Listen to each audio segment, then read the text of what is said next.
What's up again, YouTube?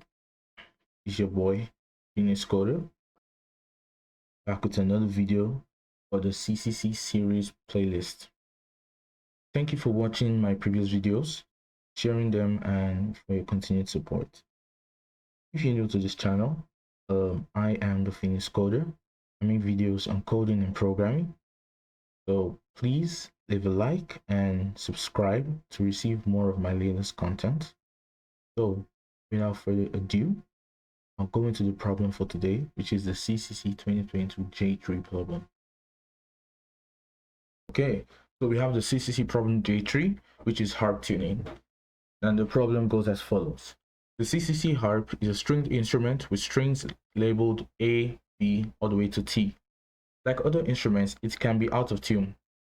A musically inclined computer science student has written a clever computer program to help tune the harp. The program analyzes the sounds produced by the harp and produces instructions to fix each string that is out of tune. Each instruction includes a group of strings, whether they should be tightened or loosened, and by how many turns. Unfortunately, the output of the program is not very user-friendly. It outputs the tuning instructions on a single line. For example, the single line AFB plus 8 HC minus 4 actually contains two tuning instructions, AFB plus 8 and HC minus 4. The first instruction indicates that harp strings AF and B should be tightened 8 turns, and the second instruction indicates that the harp strings H and C should be loosened 4 turns. Your job is to take a single line of tuning instructions and make them easier to read. So yeah, that was the problem. Then for the input specifications, there will be one line of inputs, as the problem said, which is a sequence of tuning instructions. Each tuning instruction will be a sequence of uppercase letters, followed by a plus or minus sign, followed by a positive integer. There will be at least one instruction and at least one letter per instruction. Okay. Also, each uppercase letter will appear at most once. All right. Okay, then for the output specifications, we have, there will be one line of inputs for each tuning instruction. Each line of output will consist of 3 parts, each separated by a single space. First, the uppercase letters referring to the strings. Then we'll have tighten if the instruction contained a plus sign, or loosen if the instruction contained a minus sign. And finally, the number of turns that we should actually do. So yeah, that was the input and output specification for the problem. It's not really much of a problem that has to do with so much analysis. All you have to do is to take in a string input and just like look at it, look at each particular character in the string input, then you just have to do what the problem is saying. So since there's not much to actually analyze, we'll just go straight into the code for this problem. Okay, so what we have here now is the sample inputs and also the sample outputs. So as you can see, the sample input is just a one line string which contains the particular names of the strings that need immediate tightening or loosening, and plus a minus sign and also the numbers after it. So yeah, using the sample input and output, we can go straight into the code.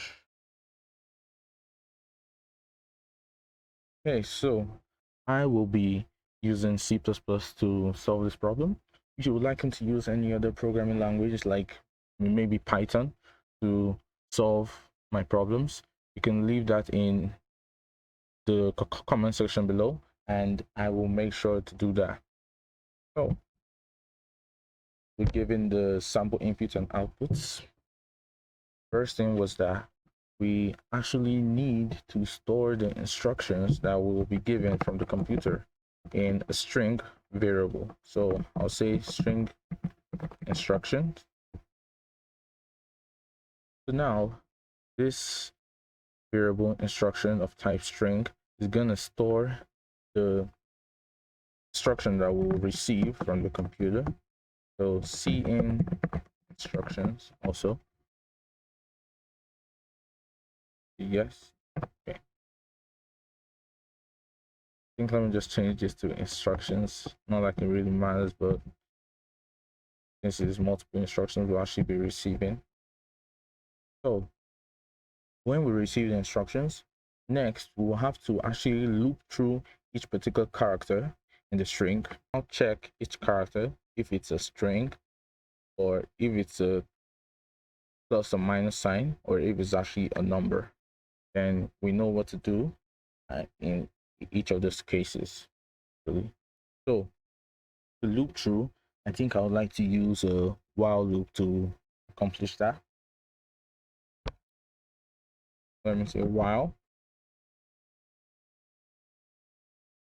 Okay, since we're using a while loop, we also need a counter for us to know exactly where we are as we are looping through the instructions variable. So I'll just declare that integer counter, and we'll be starting from 0, since when we have a string, which is technically just an array of characters, the very first character in a string has an index of 0, which is just one of the fundamentals when you're dealing with an array in programming. So we have our counter 0. So we will stop the loop when the counter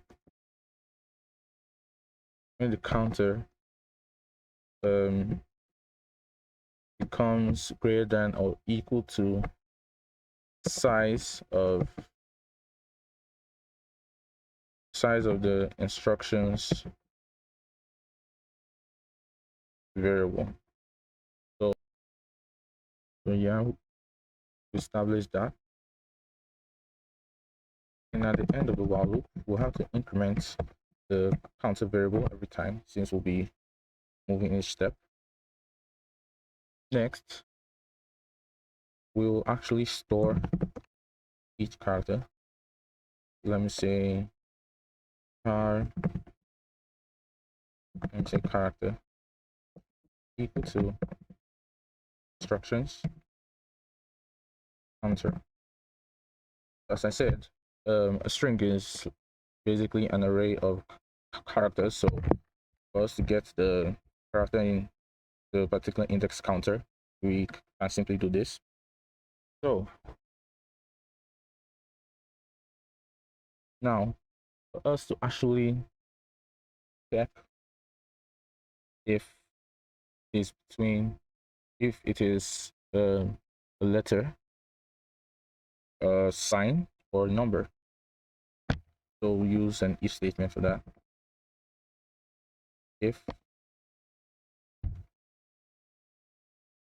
it's a letter, then the character will obviously be like between A and Z. Then in the computer, A to Z, they actually have values like ASCII values when you're looking in the computer. So basically, the ASCII value of A is less than the ASCII value of B. Likewise, the ASCII value of B is less than the ASCII value of C, and it goes all the way to Z. So what we'll do to actually check if this character is a letter is that we'll check if the character is greater than or equal to A. So if the character is greater than or equal to A, then we know that like it's A, B, it can be A, B, C, D, and the rest.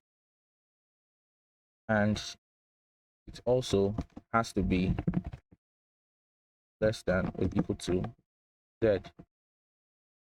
Given this range, we'll show that code in here will only run if the character is actually a letter. So when it's a letter, we were simply told to output um,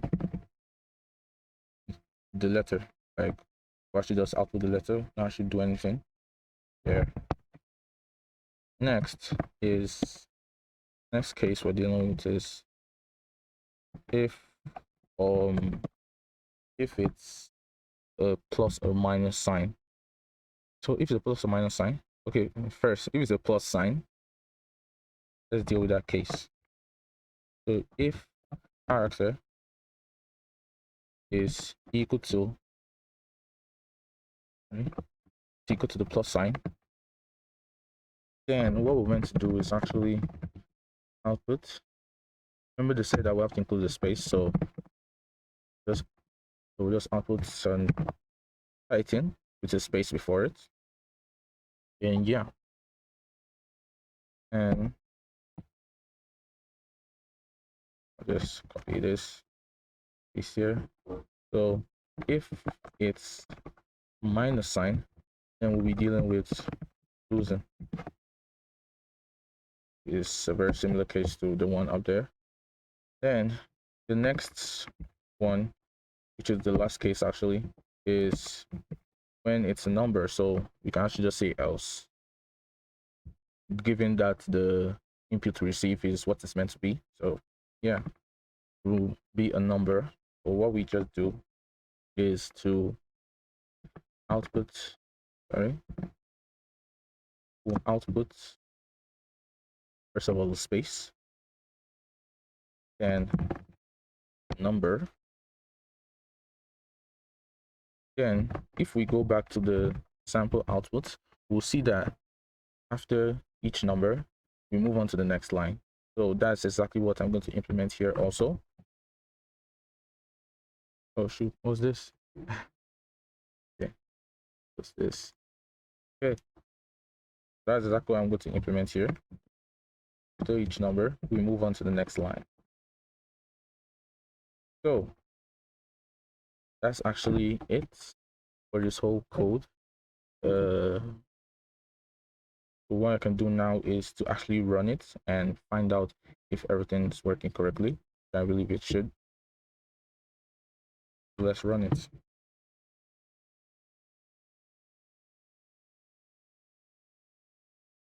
Is usually one of the most scary parts for this, like just watching it build.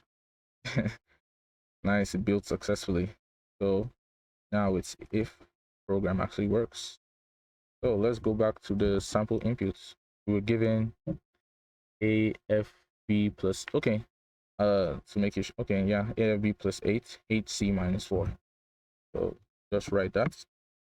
AFB plus 8, HC minus 4. Then click enter. Nice, we got exactly the same outputs as our sample outputs. I don't want to do the next input, like the next sample output, because it's so long.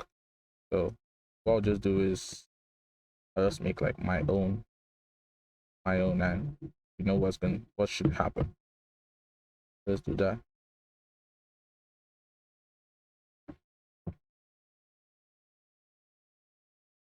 Okay, let me just write G has to be uppercase, GH3 AD 4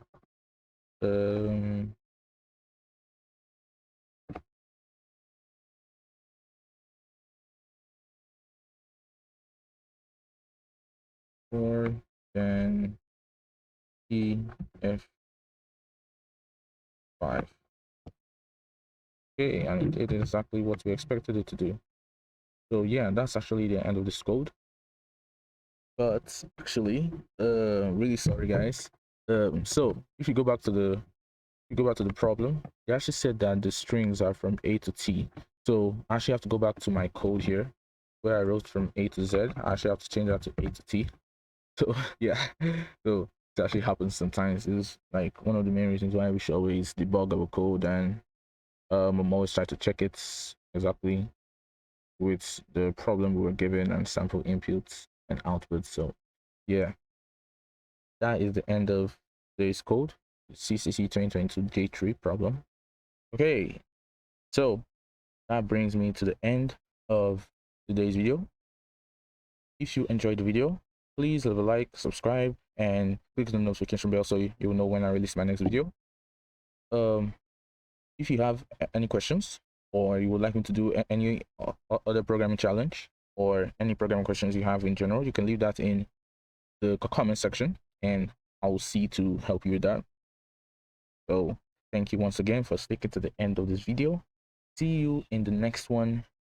Goodbye from your friendly neighborhood Phoenix coder, and peace.